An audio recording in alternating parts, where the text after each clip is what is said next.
Loan app के शिकंजे में अब कोई व्यक्ति किस तरह से बर्बाद हो जाता है, इसके कई उदाहरण हाल ही में सामने आ चुके हैं। नमस्कार, मैं हूं मेघा चंदन, आप देख रहे हैं एनबीसी भारत। भोपाल में तो इस कर्ज के जाल में फंसकर एक पूरा हंसता खेलता परिवार खत्म हो गया।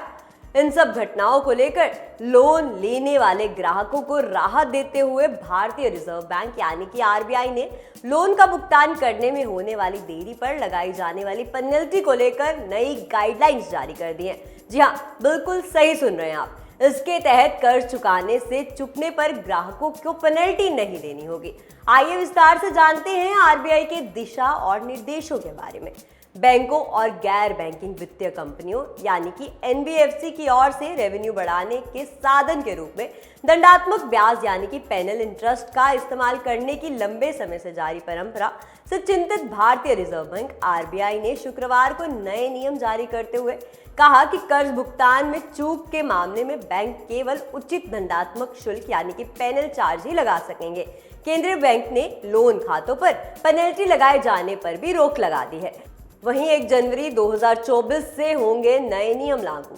बता दें कि आरबीआई के मुताबिक लोन अकाउंट यानी कि दंडात्मक शुल्क पेनल चार्जेस के संबंध में दिशा निर्देश 1 जनवरी 2024 से प्रभावी हो जाएंगे। ये नए नियम आरबीआई द्वारा रेगुलेटेड सभी बैंक संस्थानों पर लागू होंगे। इनमें सभी कमर्शियल बैंक, सहकारी बैंक, एनबीएफसी बैंक और अन्य भी कई बैंक शामिल हैं जिनमें ये नए बैंक के नियम लागू होंगे। इसी के साथ साथ नहीं होंगे क्रेडिट कार्ड पर नए नियम लागू। जी हाँ, रिजर्व बैंक ने नियमों में संशोधन करते हुए अपनी अधिसूचना में कहा है कि बैंक और अन्य ऋणदाताओं को 1 जनवरी 2024 से पेनल्टी लगाने की अनुमति नहीं होगी।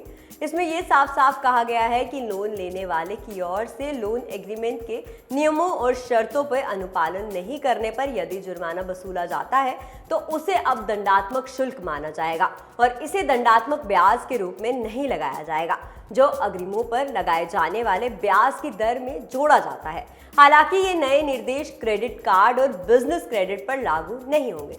तो फिलहाल अभी के लिए इतना ही। आप देखते रहिए एनबीसी भारत। ऐसी और बड़ी अपडेट्स के लिए आप जुड़े रहिए हमारे साथ। नमस्कार।